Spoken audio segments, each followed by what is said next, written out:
Hello folks, welcome back to the Repedia world, and I am Abhinay Gupta.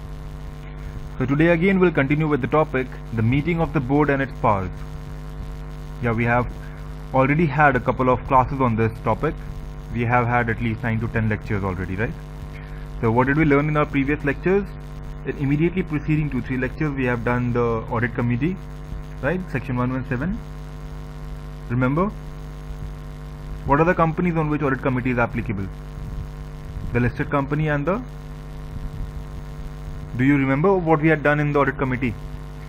So it was the listed company and the prescribed company, right? And we have seen that the prescribed company limit is common for the independent directors, for the audit committee, and also for the nomination and remuneration committee, right? That was another section that we had covered, section 178, right?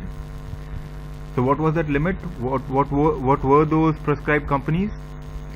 So you can remember it like this: it's just 10, 100, 50, right? 10 the minimum thing, that is the paid up share capital. 100 is the turnover, right? And 50 is your borrowings, debentures and everything, right? Including them. So, and that is only applicable to the unlisted public company. So these threshold limit that we're talking about belongs to the unlisted public company. And apart from this, all the listed companies are covered. Right? So these companies have to prepare an audit committee. We'll not get into the entire detailed discussion of audit committee, that will take a lot of time, right? And then we had the same applicability for the nomination and remuneration committee, right? The same companies, they have to prepare a nomination and remuneration committee as well, right? So we have done those sections. We have done the shareholders relationship committee as well, even that is covered in section 178. So today let's move ahead. We'll move on to the next section. What is our next section? So today we'll be covering section 179, the power of the board. So you know that the board of directors is the management of the company, the managing body of the company, right? They are actually one of the most powerful body in the company after the shareholders. Shareholders are after all the ultimate owners, right? So they are the owner of the company. They are like, they hold the company and they own the company. But after them, if somebody has all the power, somebody has the right, somebody has the authority to govern the company, then they are the board of directors, right? They have the entire management in their hands. So when we'll be covering this section, the section about the powers of the board, we'll be covering it along with the rule 8. Rule 8 of the company's meeting of the board and its power, rule 2014, right? So when we are referring to section 179, we will refer to the rule that is related to section 179, which is rule 8, right? Will you remember it? Okay. So students, basically you have to keep one thing in mind, that the board is the supreme power of the company, right? It is the supreme governing organ of the company, to be very specific, right? And they are also the custodian. Like, board is seen as the custodian of the interest of both the companies as well as the shareholders, right? So the interest of the company and the shareholder will be protected by the board. They are the custodians, right? So basically we need to understand that if there is something that the company can, if the company has an authority to do something, then even the board has that authority. That means, since the company is an artificial legal person, right? So the company has no hands, no face, no mouth, no fingers to sign, right? So actually who works for the company is the board. So board represents the company, right? So if there is anything that you can imagine the company doing, right? If there is anything, you know that, yeah, the company is allowed to do this, the company is allowed to do that, then those acts will be done by the board. But except those acts which are specifically required to be done by the members. Right? There are certain powers that have not been given to the board. They have been given to the members, to the owners of the company. So excluding those specific acts, those specific functions, everything else will be done by the board in the company, right? But this power of the board is it is not an unleashed power, right? You have a restriction on that. Now what are the restrictions? So whenever the board is exercising any of its power, right, it has to exercise its power in conformity with the act, the Companies Act 2013. So now almost all the sections are applicable except one or two. So for those sections you will follow the Companies Act 1956, right? And then other things that will restrict the power of the board is the article of association and the memorandum of association, right? So even these govern the power of the board. So they restrict the power. There are certain things the article gives the authority to the board to perform, and there are certain things that the article will also say that no, this is the limitation for the board. So for example, even the constitution of the board, the maximum number of directors, right? So even that is specified in the article. So article even controls the composition of the board. The act is obviously in the hands of the article, right? And then the third thing is the restriction laid down by the members. The members, since they are the owner of the company, they have the right to lay down certain restrictions on the board, right? So how does the member impose a restriction on the board? There is no single member for there is no single owner for the company. When even if we are talking about whatever company we are talking about, there are more than one members, unless and until it's a one-person company, right? So those owners, like, none of them will come and instruct the board, okay, you have to do this, you have to do that. No, that is not the procedure. They will call a meeting, right, and they will hold a resolution. They'll pass a resolution in the meeting. Okay, then the board is required to do this, the board is not required to do this. They'll lay down restrictions, right? And for that they will have to pass the resolution. And in some cases they will also have to amend the article of association. And you should know that in no circumstance, in no scenario will the board be given the power to amend the article. Board can never amend the article. That is why we say that the board is governed by the article. Whatever the article says, the board has to do. The board has no right to amend the article at whatever be the situation, whatever question you get, right? Just keep that in mind. It's a flat rule that board does not govern the articles govern the board, right? But there are only members who has the power to amend your article, that too by passing a special resolution. It is not an ordinary business. You cannot amend your article very easily, right? So by that they put on a restriction on the power of the board, right? And this restriction that the member adds on to the power of the board will always be prospective, right? You cannot have a retrospective application of the restriction. That means if the board has done an act, if they have performed something, and then the members feel that no, this thing should not have been done, it is not very favorable, let's go and reverse it. So they'll call a meeting that the board has performed this so and so act, we are not happy with it, we want its reversal. Resolution passed. Now they go to the board, we want you to reverse this act that you have done. Will the board reverse it? Do the members have the authority to do that in the first case? The answer is no. If there is something that is done by the board, then the board has performed that act. The board has utilized their power, right? If you wanted to restrict it, you should have restricted it beforehand. Now once it is done, you cannot go back and invalidate that act. It is a valid act and it will remain valid. Now whatever restrictions you need to add, you can add it prospectively. That okay, you have done it, but you will not do it in future. We will not allow you to do it in future. So if you want to restrict any act of the board, you will have to restrict it in advance, right?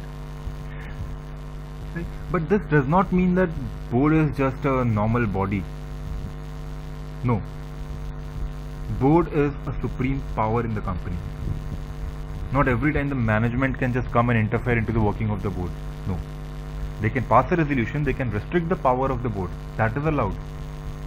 They can restrict the power, but in no situation will they pass a resolution, okay, X is the act that was supposed to be done by the board. Now we'll take that authority from the board and we will perform it ourselves.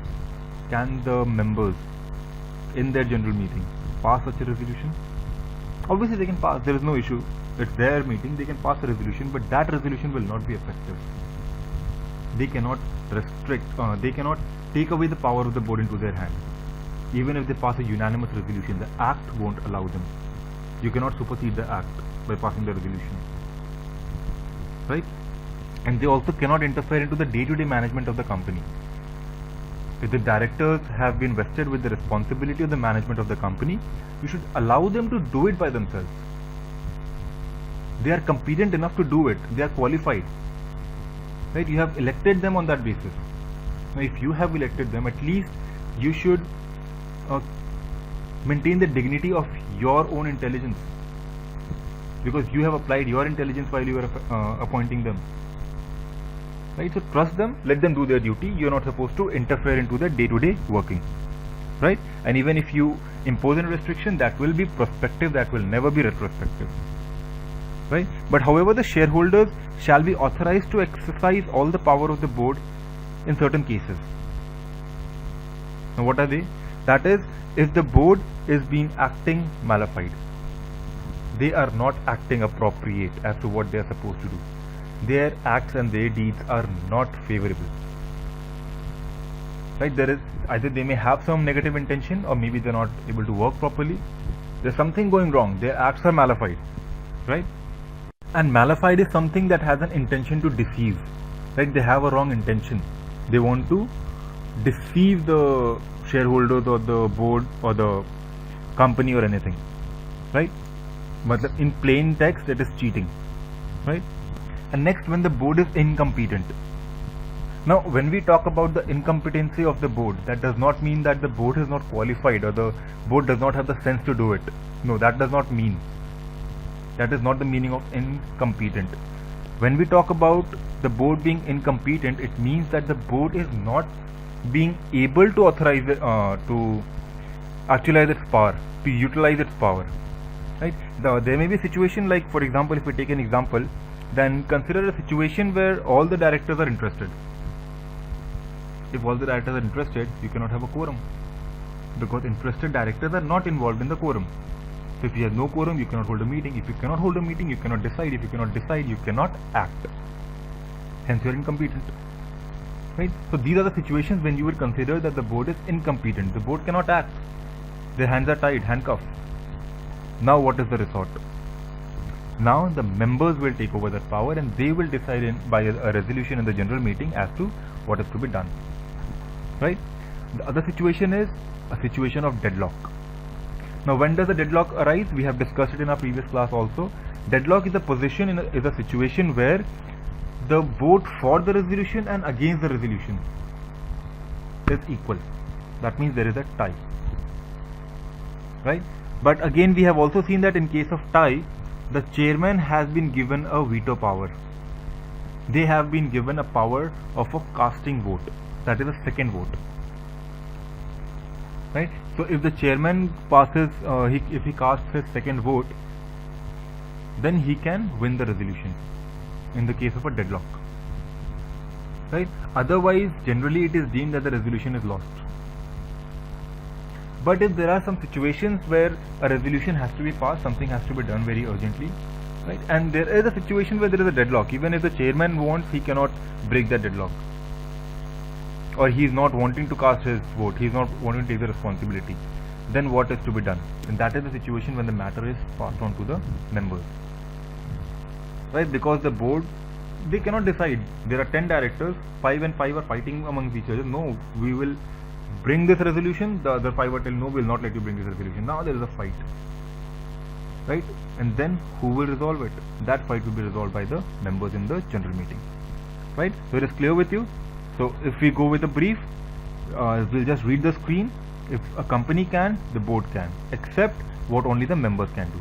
Right? But the board's power is restricted by the act, by the article, by the memorandum, and also by the members. And how by the members? By passing a resolution or amending the article. Right? But whatever restriction the members imply on the board, that will be prospective. That will have a prospective effect. It will never have a retrospective effect. Right? They cannot invalidate a prior act that is being done by the board. Right? And now, what are situations when the power to govern or the power to decide passes on to the members? It is when the board is acting malified. That means the intention of the board is not good, or the board is incompetent. There is some situation that the board is not able to actually finalize as to what is to be done. Right? And the third is when there is a deadlock in the board. Right? I hope it is clear with you. We'll move on to the next slide. So what do we have in the next slide? So we have the powers of the board meeting only. Powers in the board meeting only. Okay, what does this mean? This means that there are certain powers that are entrusted on the board and required to be passed in the board meeting itself. That means you have to call a meeting. You cannot pass that resolution by rotating a circulation. Right? that is not a very casual incident. The directors are sitting at home, you rotate a circulation, you rotate all the documents along with it, and then they decide, okay, let's do this, let's do that. No. There are certain important situations where the Act, as per section 179 of section 3, wants you to come, hold a meeting, sit down, discuss, and then decide. It is not a matter of joke. We are holding serious business now. Right? So in those situations, a board meeting has to be held. So let us see what are those situations.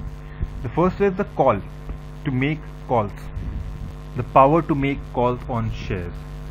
So there are some shares with the company that are not fully paid, that are partially paid, partly paid.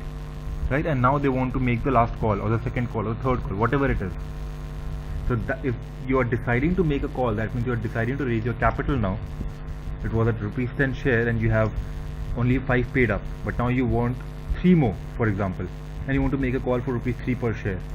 Then the board has to come, they'll have to sit and they'll have to decide.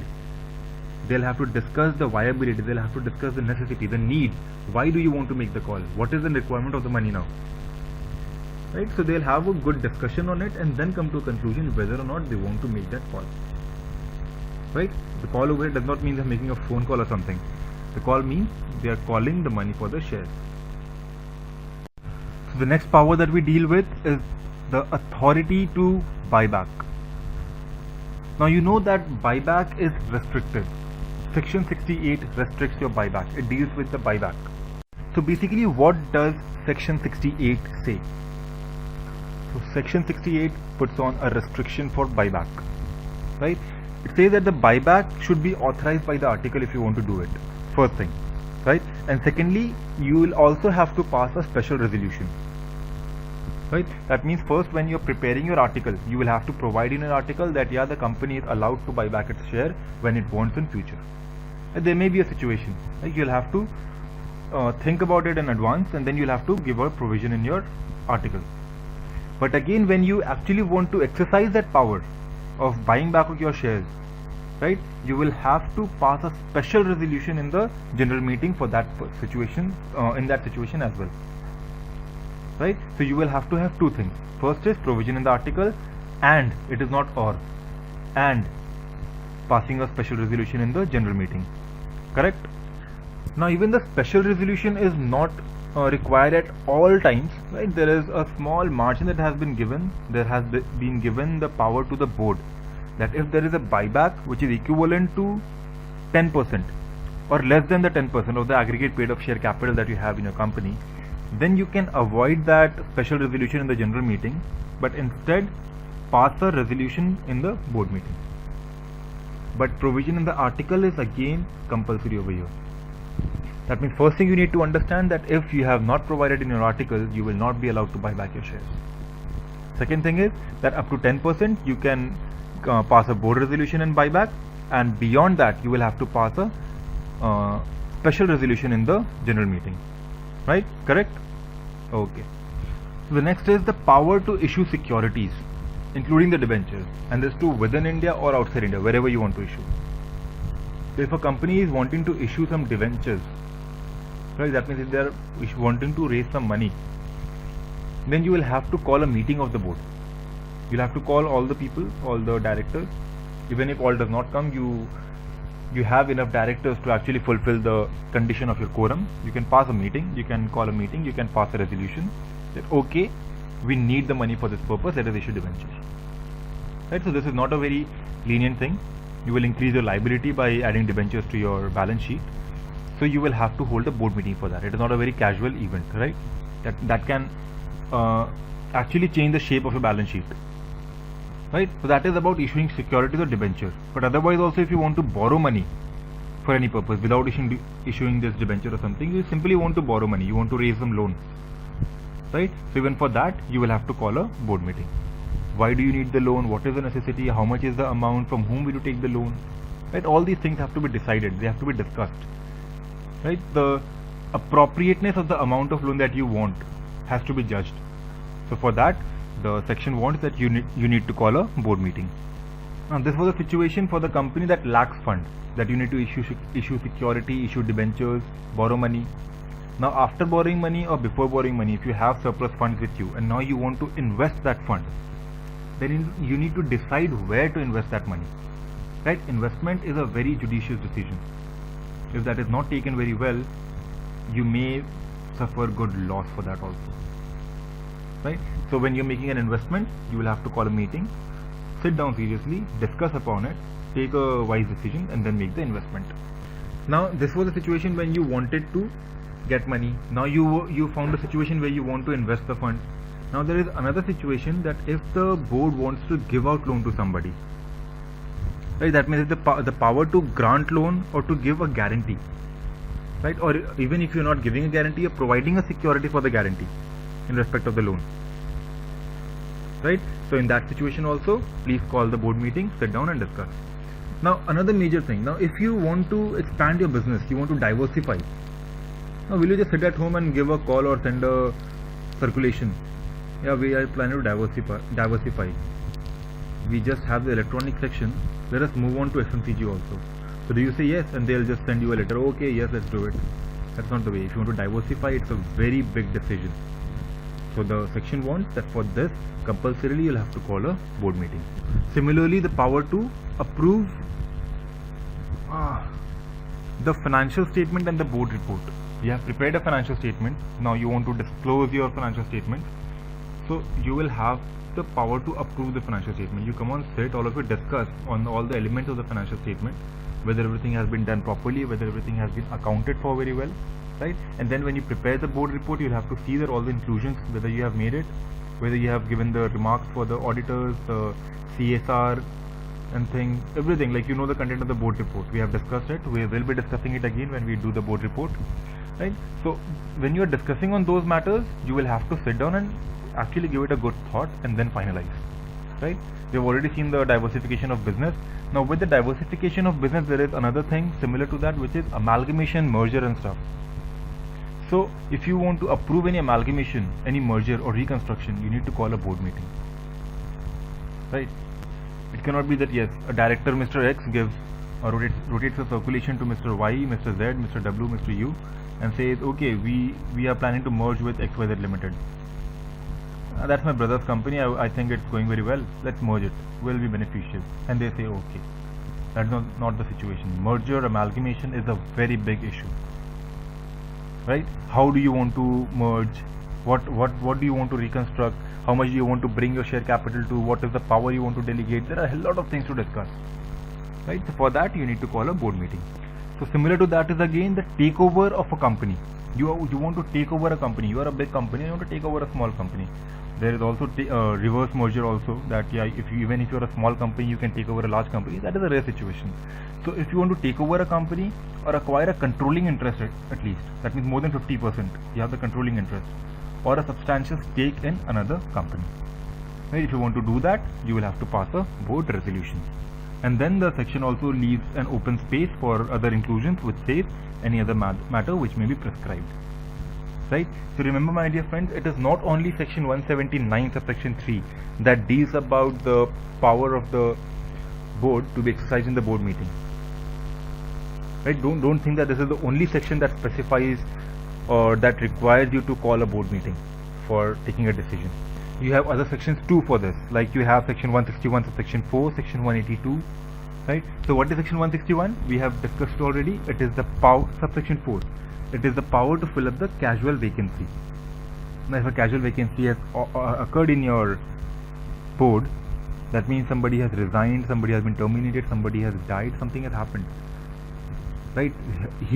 That director who has vacated his office was holding a good position, he was doing something good he was holding a responsibility.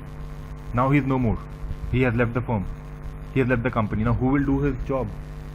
Come on, all of you, come fast and we need to fill up this vacancy. We need one more working hand now. The man is gone.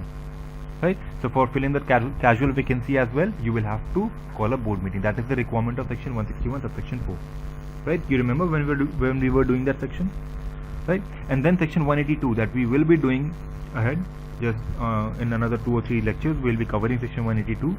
Over there we'll see the power of the board to make political contribution.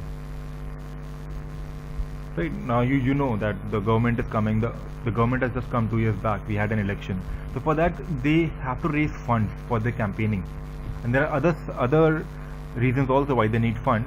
They need fund every time, for everywhere they need fund. They always lack fund. Whatever they get, they always lack fund. Right, so they will need fund, and now they request the company to make funding. And now, if you want to make funding, you will have to call a board meeting and discuss. It is not a very casual matter. Right. On a lighter side, if you understand, if you're contributing to a wrong politician, if you're contributing to a wrong party and that wins the election, it will be a doomsday. For next 5 years, again, you will be in trouble. You need to decide whom to give that money, how much to give. Right. So, jokes apart, we have 2 other sections also. That is what we wanted to discuss. That apart from section 179 subsection 3, you have section 161 subsection 4, that is the casual vacancy, and section 182, which deals with the political contribution.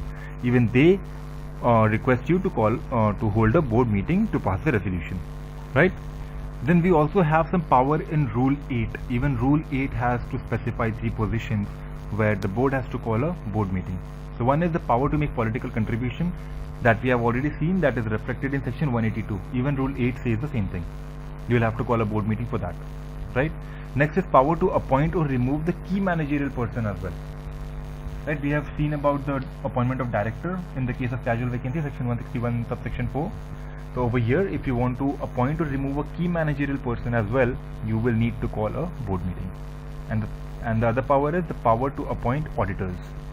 Whether it is an internal auditor, whether it is a statutory auditor, secretarial auditor, you will have to call a board meeting for that. Not the statutory, the secretarial auditor. Right? You understand? So we have seen that the power to hold board meeting, that the power of the board is to be exercised in board meeting in certain situations. That is given in section 179 subsection 3, section 161 subsection 4, section 182 and Rule 8.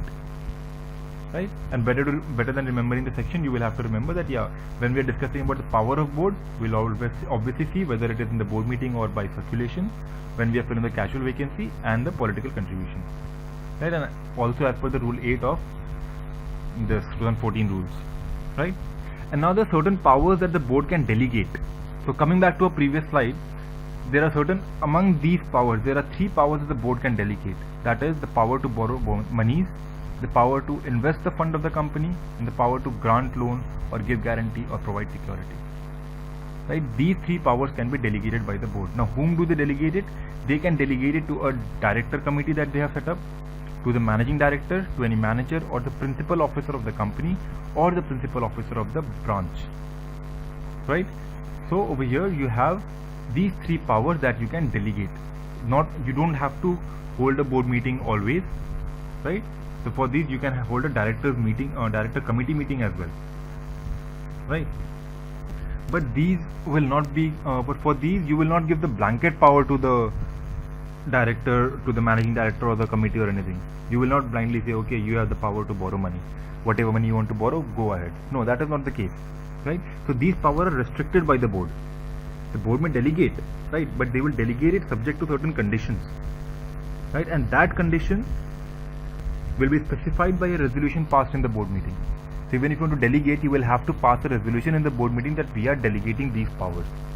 So for example, if you are planning to delegate the power to borrow money, section 171 subsection 3 clause D, right? You are planning to delegate this power.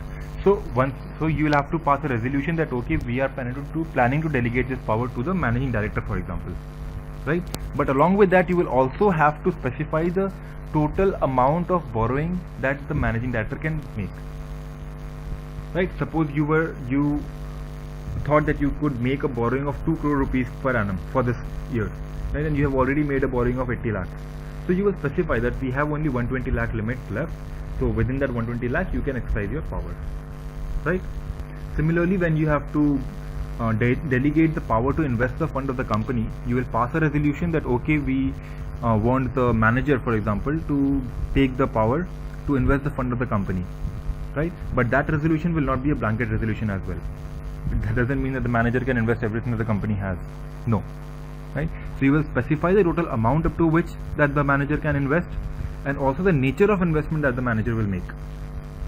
Right? It is not that whatever investment the manager wants he can make. He can go and pay the school fees of his children. pay for the building of the school of his children, right, and go for on trips and stuff. No such kinds of investment. So you will have to also specify what are the investment that he wants to make, that he can make. Similarly, for granting loan or giving guarantee or providing security, you will have to specify the total amount of loan that may be granted or guarantee or security that may be given, and the purpose for which these things will be made.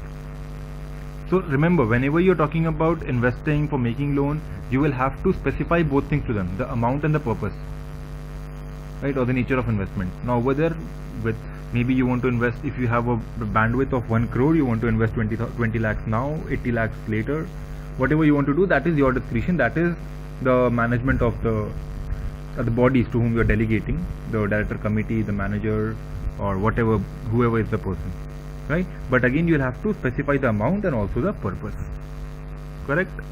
Now before moving ahead, there's one more thing that I need to mention. You know section 186, or will you know, we haven't discussed it yet. We'll be discussing it in the coming 2-3 lectures. Section 186, which deals with the loans and investment by the company. So there is a provision in section 186 whereby the section can say that the board will have to pass a resolution for the particular loan or investment. They are not allowed to delegate the power. So 186 can restrict the power of the board to delegate it. So if there are situations where 186 is attracted, so for that situation the board may not delegate this power. So remember, you may get a question in the exam that okay, you wanted to delegate the power, but as per section 186 this was a restriction and they want to say that no, we won't allow you. But section 179 subsection 3 says that okay, you can. So there is a contradiction. Who will prevail? What, as an auditor of the company, comment. What will you say? Over here you don't have a provision like an article or members or directors and the act. You don't have a comparison between them. You have a comparison between the act and the act. Two provisions of the same act. Over here, just remember that 186 will override this rule. That is a specific section for loan and investment. Right, over here, yeah, you have said that loan and investment can be delegated, but when the act has given you a specific section on that, right, where it has given all the guidelines, there if it is attracted and if it says that you cannot delegate, that means you cannot delegate. Otherwise, there may be situations it won't interfere. Delegate. So you have both the situations open, right? So 186 will not always object, but will not always give you a blanket power. So there may be situations where 186 can come on the way and say, wait, please hold the board meeting for that. I don't want this manager to do this task. I want you all to call a meeting. So then the board will have to call a meeting. Section 179 subsection 3 clause. What is the clause for investment? Clause E. Clause E will not prevail, right? So far what we have discussed, is it clear with you? We have also discussed the rule 8 thing, right? All the 3 parts over there. So let us keep that limited to this lecture, right? We'll catch up with you in the next lecture. Until then, this is Abhinay Gupta signing off. Thank you. Bye-bye.